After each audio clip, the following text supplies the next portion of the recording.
So, welcome back to this advanced manufacturing and process modeling course. So, today we will start which is powder metallurgy and process modeling.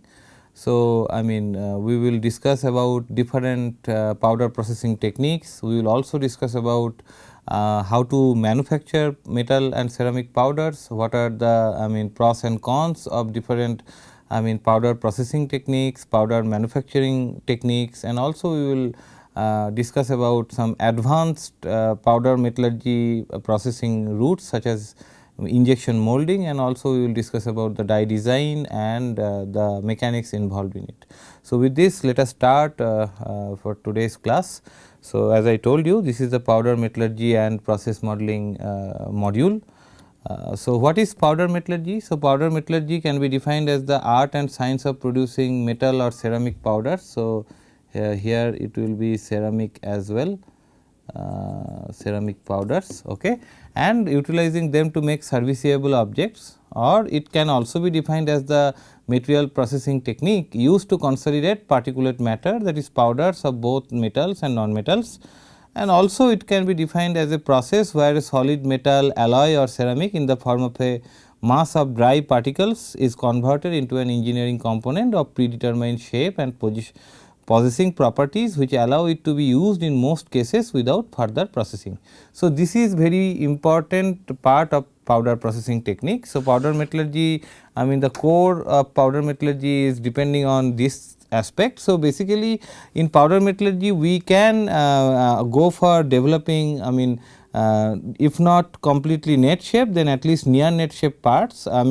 However, we can also approach towards net shape, that means without needing any post finishing or machining operations like we used to do in case of casting, and also in case of metal forming route. We will be discussing metal forming later.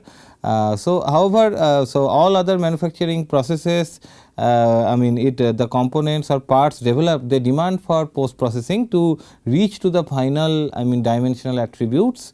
However, that is not the case in case of powder metallurgy. So, PM parts can be mass produced in net shape or near net shape, eliminating or reducing the need for subsequent machining. And also certain metals that are difficult to fabricate by other methods can be shaped by powder metallurgy to the desired part or product shape. Tungsten filaments for lamp bulbs, although nowadays we are using LED and CFL. However, earlier we can still see the usage of tungsten filaments in lamp bulbs. So, they are basically manufactured by powder metallurgy. And PM process wastes very little material, that means 97% of starting powders are converted to product. So, that is the beauty of the powder metallurgy processing route. And raw materials, so powder can be pure elements, pre-alloyed powders, and methods for making powders like atomization. So, produces powders of both ferrous as well as non-ferrous type like stainless steel, superalloys, titanium alloy powders, etc. And second technique is reduction of compounds. So, production of iron, copper, tungsten, molybdenum can be accomplished by this route. And then third is electrolysis.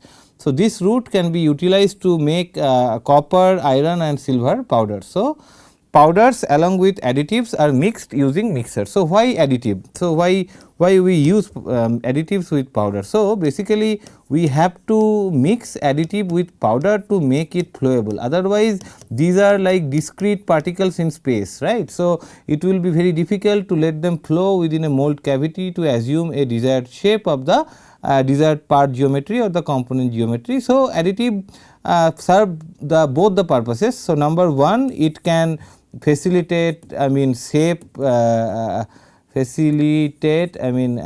the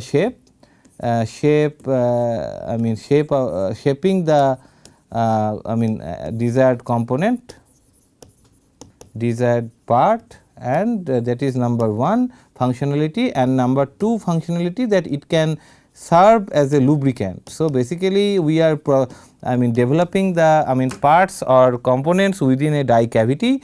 So, there is a friction involved within the if we are going ahead with the die punch system, then between the punch and the die wall, and there is friction between the neighboring powder particles. So, which makes they are gliding to achieve a shape, desired shape. and their arrangement within the die cavity becomes difficult, and that difficulty can be circumvented by using additives as lubricant. So, which allows their smoother glide past each other and also against the die wall. So, I mean so this is the purpose of adding additives, and when lubricants are added prior to mixing to facilitate easy ejection of the component and to minimize wear of tools. So, wax, metallic stearates, graphite etc., are generally used as lubricants in case of powder metallurgy, in case of powder metallurgical processes.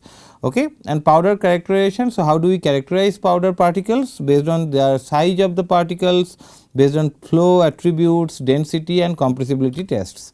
So, what is I mean, why is PM that we have to we have already discussed. So, it is the only near net shape manufacturing technology capable of fabricating parts for all type of materials, that is metal, ceramic, composite, engineer and every other I mean porous materials can be achieved.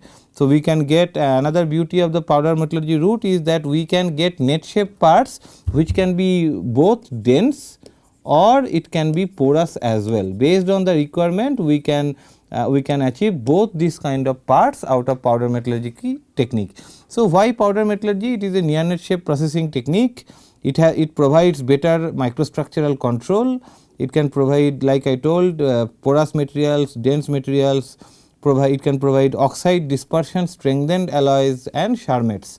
So, even for composite development, it is a widely utilized technique, and the advantage is like the immiscible substances which are otherwise in case of melting casting route, which becomes difficult to mix them within the liquid melt because of the surface tension differences and also because of the density differences, that can be quite easily achieved, relatively easily achieved by powder metallurgy route, because we are basically mixing the powder particles with the reinforcing powder particles, and then the mixture is basically processed by PM route. The green compact is prepared and further they are sintered to achieve the final shape attributes of the desired part geometry, and that is why it allows for developing the parts from the materials which are otherwise very difficult to be manufactured from those materials from other available manufacturing routes. So, it also facilitates avoidance to microstructural damage, and materials quite difficult to process by other methods such as reactive and refractory metals, amorphous and glassy metals can be quite easily and effectively processed via powder metallurgy route. So, the advantages are it achieves a wide variety of alloy systems, it facilitates manufacturing of complex or unique shapes which would be impractical or impossible with other metal working processes, for example, metal forming, metal casting etc. It also facilitates maintenance of closed dimensional tolerances in the developed part geometry. It produces good surface finishes and eliminates or minimizes machining. So, provides controlled porosity for self lubrication or filtration applications. Example is porous bearings. So, they are basically manufactured and desired as a porous object, so that it can facilitate the lubrication purpose, and then suited to moderate to high volume component productions requirements. So, these are the advantages, and the limitations are, what are the limitations of powder metallurgy techniques? So, it is those are inferior strength properties. High tooling costs, high material costs, size and shape limitations, and also dimensional changes that takes place during sintering, and porosity and low ductility that impairs durability of the desired developed parts, and also fracture toughness may be low for the powder metallurgy processed parts. So, these are the difficulties that we generally observe in case of PM processed parts. So, that is why there should be a trade off. So, mostly we apply powder metallurgy processing routes for developing micro components, but generally they are utilized for functional purposes and not for structural purposes. So, for structural application, the other manufacturing routes such as I mean metal forming or casting, they they lead the way, and powder metallurgical parts are more suitable for functional applications. Of course, there are exceptions such as parts which are developed by cold or hot isostatic pressing that we will learn within the scope of today's lecture. So there you will see that we can even achieve significantly improved strength attributes in the developed parts by powder metallurgy technique as well, but otherwise in general we generally develop take the advantages of PM route to develop micro components which are generally useful for functional applications. So then so powder metallurgy is used in various industrial sectors. So the applications are manifold. It is applicable for automotive, aerospace, and also for spacecraft. For example, this nickel wick, even that we are developing in our group. So that is that is a porous object that we are developing by powder metallurgy route. So that is basically useful for spacecraft passive cooling systems like loop heat pipes, and also there are many other medical devices that can be effectively manufactured by powder metallurgy route. For example, in our group we have developed successfully this novel ceramic dental braces. So these are developed by powder injection molding technique. So you can understand that the applications are manifold and it caters to the need of various industries.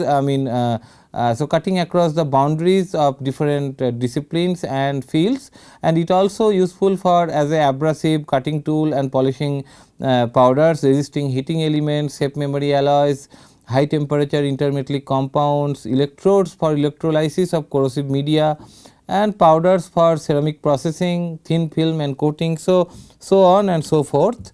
So these are the basic steps of PM process. So number one, so the processing starts with the metal or ceramic powder production. So like we have already discussed that there are a couple of routes like reduction, like electrolysis, like atomization. So primarily let us focus on these two techniques, that is reduction and water atomization. And then once they are manufactured, the powder is manufactured, then basically we mix the powder with the additives. So this the process is called blending. So in some cases additives also includes lubricant.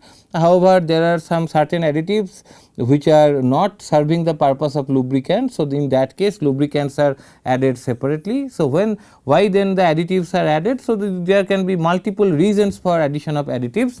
Even there are occasions where, like in case of porous geometries, we add certain additives to where they serve the role as a space holder in the matrix of the object that we are going to develop, the porous object that we are developing. So so there are various reasons to serve various purposes. We apply we add several different additives, and lubricant, as I told you, that it facilitates the flow of the powder particles among beside each other, and also their ease of glide across the die wall is possible by lubricant addition. So after the mixture preparation, then the next step is compaction, where the powder aggregate powder binder mixture is compacted with the green to achieve the desired green strength and also to achieve the desired shape of the green compact. So compaction can be done by warm compaction route, cold die compaction, or high velocity compaction, depending on the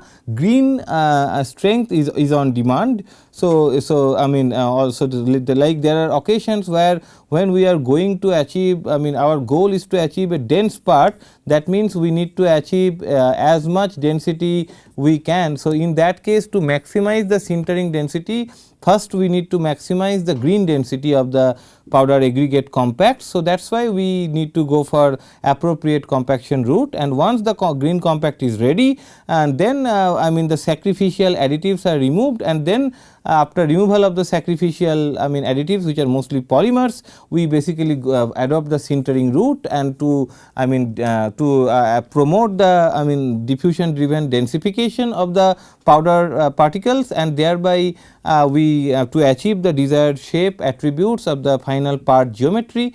And then so the sintering can be classified as I mean there are several sintering routes, several sintering techniques also, like solid state sintering, liquid state sintering, that we will learn about that a little bit later.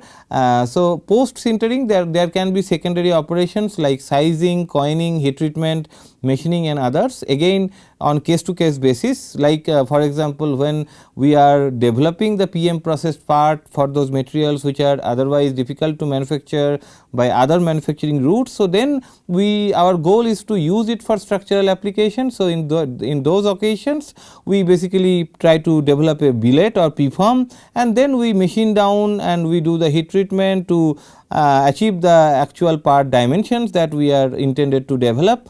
And also there are other techniques also where we process the powder by powder forging route, where we apply the pressure and the temperature, temperature driven densification happens simultaneously.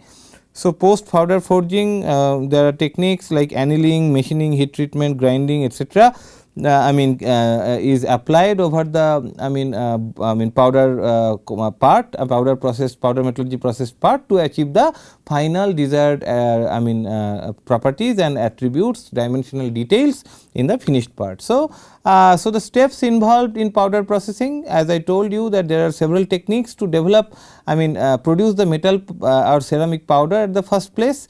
So, if we concentrate about powder production route, so there are mechanical methods which can further be classified as comminution and mechanical alloying. So, what are these? Comminution is nothing but achieving fragmentation of the metal pieces in the form of powder particles, and then mechanical alloying example is ball milling, where we can pre-alloy a number of powder particulates and then we achieve the densification and diffusion driven alloy formation during the post green compact preparation in the final thermally activated sintering process. So, other techniques of powder production are chemical methods like reduction, decomposition, precipitation, as well as self propagating high temperature synthesis. There are electrochemical methods like so like for example, we can develop copper powder out of electrochemical means, and then atomization, which is one of the most widely adopted technique for metal powder production.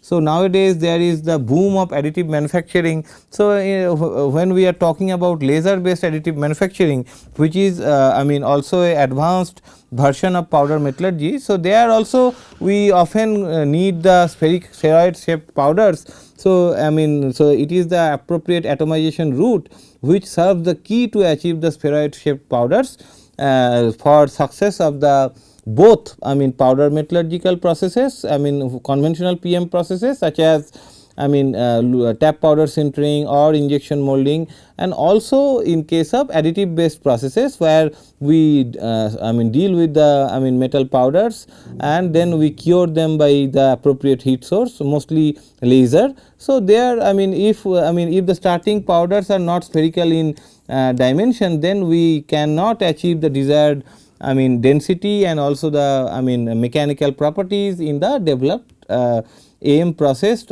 parts. So, so we will see in detail, we will discuss in detail about that in subsequent slides. So, so once the powder is prepared, powder is developed, then we go for compaction of the powder aggregate. Of course, we mix it with the binder ingredients. On most occasions there are some polymers which are, I already explained their role as a lubricant and also as a facilitator for powder flow. So, these are techniques follows are pressureless compaction, unidirectional compaction, cold isostatic compaction, explosive compaction and densification combined with metalworking. Again, that is a special class. So, let us talk about them one by one. So, pressureless compaction can be further classified as vibratory compaction, slip casting and injection molding. So, injection molding serves as a one of the dominant powder processing route that is capable of providing developing intricate geometries at both macroscopic and microscopic with both microscopic and microscopic dimensions, and although there is utilization applicability of injection molded parts in various industries However, in medical device industry there is a significant importance of injection molding based processes. And coming to the another special category, that is densification combined with metal working, where we apply the thermally activated diffusion and also the pressure simultaneously over the powder aggregate, and and then we basically achieve both plastic flow and densification together. So, first densification and then second plastic flow, so then they are basically classified as powder rolling, powder forging and powder extrusion. So, this is basically the flow chart of most PM processes. So, first is production of powders, then characterization of powders, then compaction and then sintering to achieve the full density parts. Okay. So, then so the general classification of powder metallurgy can be done as a powder technology. So, powder technology is the segment which discusses about the powder fabrication techniques. We have already discussed about powder fabrication route. It also includes powder particle classification and also particle handling, modification and mixing mechanisms. So, that as a whole we term as powder technology. So, you can also consider it as a pre-processing steps combined together and called as powder metal technology, and the post processing steps, that means after your powder is ready, powder aggregate is ready, that means you have mixed it with additives. So, from that level to the final desired part level, the sequence of processes are classified or categorized as powder processing routes. So, powder processing involves all operations to consolidate the particles to final product and then shaping, compaction, sintering, densification, as well as the post finishing operations. As I told you that there are occasions where we need some finishing operations in case of powder metallurgy process parts as well, based on the particular application in hand. However, mostly it is applicable for parts where which are intended for structural application, or the parts where we are basically developing the preform first and then by machining and machining we are basically achieving the final dimension, which is rather not so popular in case of PM. PM process is mostly popular to achieve the parts in net shape where there is no post finishing operations are involved. Okay. So, these are for case to case basis, these finishing operations are applied over the PM process parts like heat treatment, machining, joining and coating. So, the selection of processing methods depends on desired properties of final product. So, this is true for the manufacturing as a whole. So, you so up to the end of this course you will learn that there are several manufacturing techniques and there are several classifications within a particular direction of manufacturing technique as well. So, then the choice lies with the practitioner is to choose that which technique suits the best for which intended application. So, hence the application depends on the of course, the size attributes and more importantly the physical and mechanical properties. So, the desired quality characteristics, the microstructure and the properties drives the selection selection mechanism to go for the appropriate manufacturing technique. Okay. So, then the basic process. So, there are 4 basic process that we have already learned. It is like a recap. So, number 1 is powder manufacturing, then mixing, then compacting and finally sintering. So, a powder is a collection of finely dispersed solid particles smaller than 100 micrometer. The particle size of powders used in powder metallurgy generally ranges between 0.1 to 100 micron. So, the size and shape of the particles depends on the materials chemistry from which the powder is generally being prepared and the powder production route itself. So, so this is the steps of powder metallurgy, and then powder characteristics relevant to powder processing are particle size and its distribution, particle agglomeration, surface area of particles, interparticle friction, particle flow and packing, crystal structure of particles, composition, homogeneity and contamination. So, because with progress of this module of the course we will see that there are the properties of the end product and the microstructure largely depends on the microstructure and the properties of the powder particles itself. More than the properties, I would say the microstructure. So, for example, if the powders are developed by rapid solidification route and they are amorphous in nature, and then the the end part of the resultant part which are developed by powder metallurgical route can also be amorphous in nature. But if there is a grain structure, and whether it is a dendritic or equiaxed in nature, that largely depends on the powder production route. So, that significantly impacts the densification process and the diffusion process that involves during sintering to achieve the final sintered part with the. So, so you can understand that it is the powder which determines the success of the PM process. The whether the developed part geometry will serve its intended purpose, whether it will achieve the desired level of quality characteristic in terms of structure and properties, that largely depends on the powder particles, that those are being utilized to develop those parts. So, these characteristics must be measured and quantified to optimize powder fabrication process. Number 2, select powder processing route, appropriate powder processing route, and number 3, specify operating conditions of compacting, sintering and finishing processes. So, these are the key for powder processes. So, as I told that there are numerous techniques for powder production.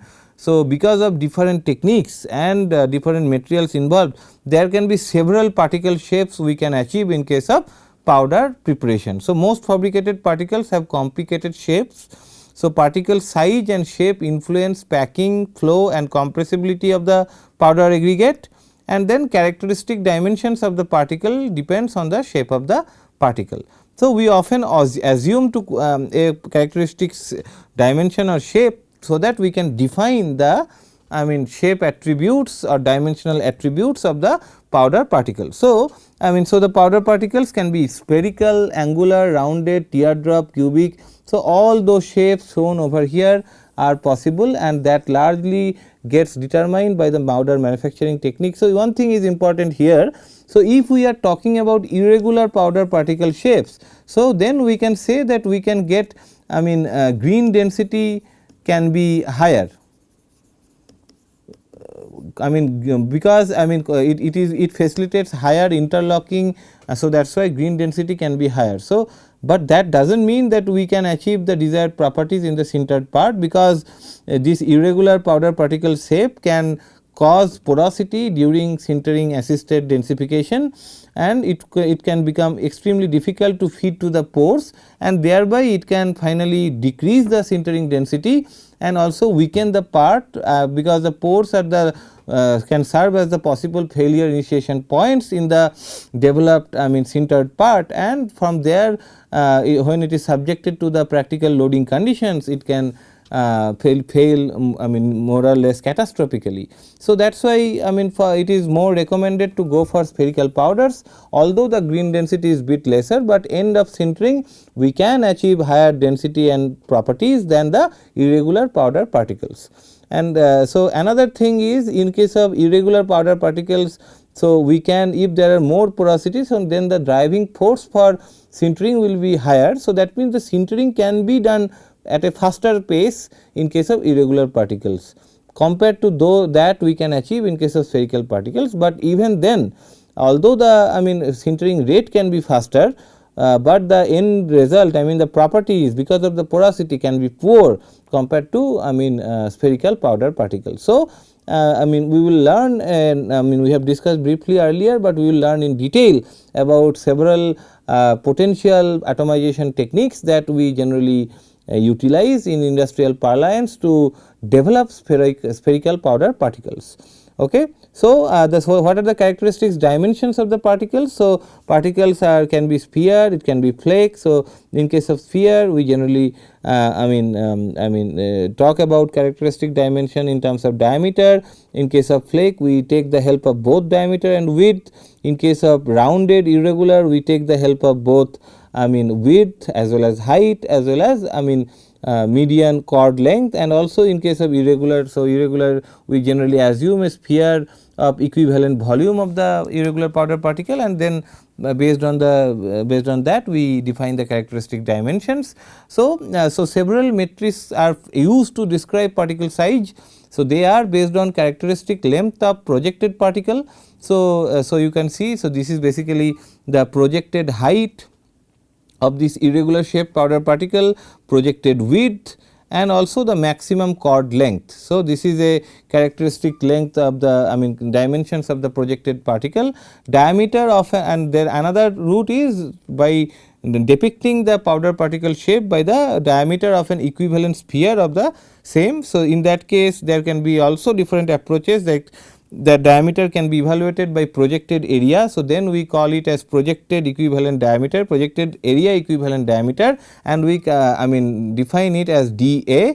And then there is surface area of actual particle. So, then we can consider a sphere having the same surface area, and in that case we can designate the characteristic dimension of the powder particle as surface equivalent diameter ds, and then when we are assuming the a sphere having equal volume as that of the powder particle, and in that case the characteristic dimension of the powder particle can be expressed as volume equivalent diameter, that is dV.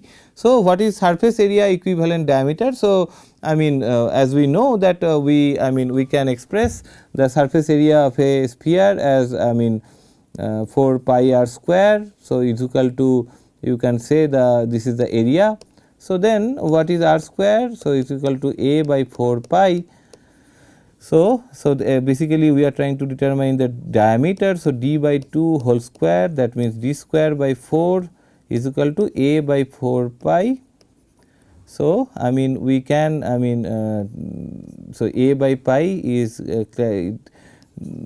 cancelled. So, d is equal to root over a by pi. So, this is basically the projected area equivalent diameter. So, when we are dealing with the area of the sphere, and similarly we can assume the volume equivalent diameter. So, we know the volume of the sphere is 4 by 3 pi r cube is equal to your volume of the particle, of the powder particle, for which we are determines the characteristics dimension. So, that means r cube is equal to 3 v by 4 pi.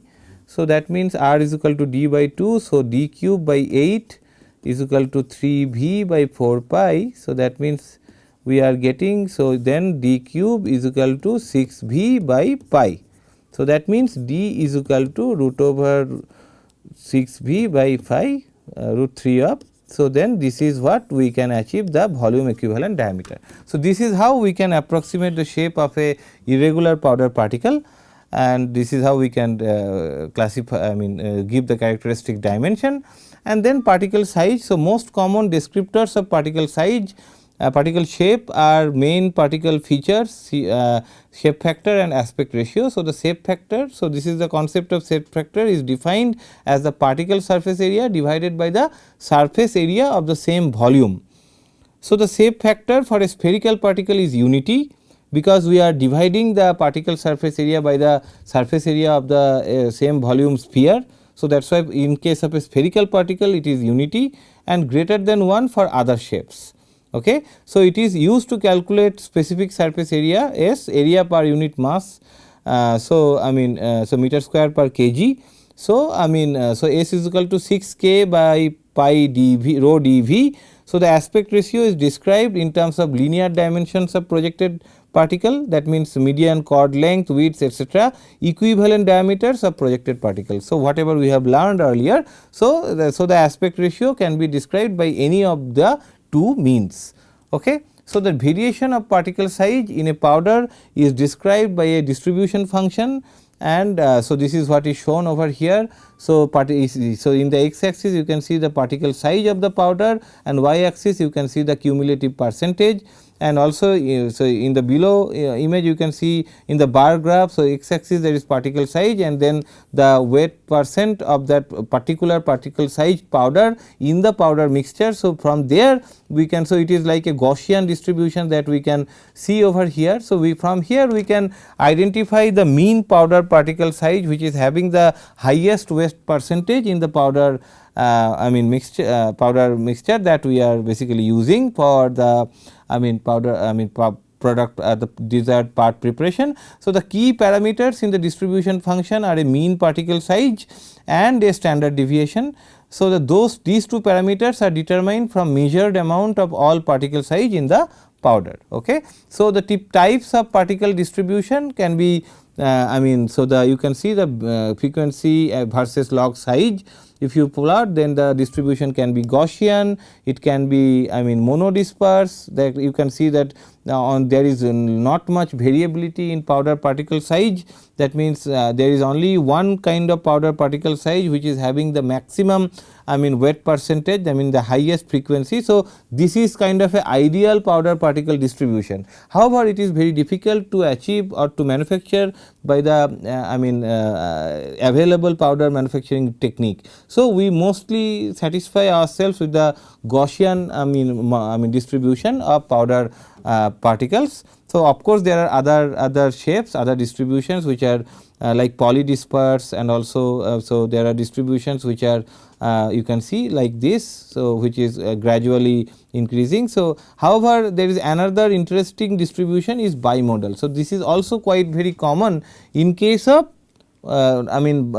different, when we are basically trying to achieve the mix the different powder particles of different materials.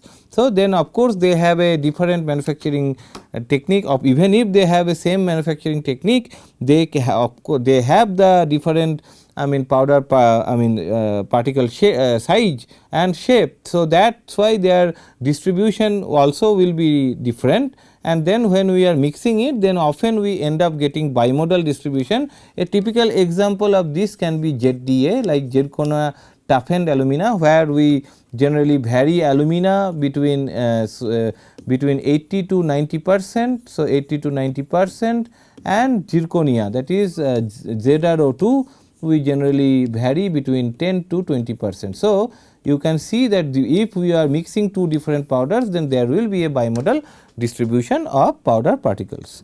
So, with this we are stopping for this class, and we will meet again for the next class to learn more about the concepts of powder metallurgical processes and powder preparation techniques. Thank you.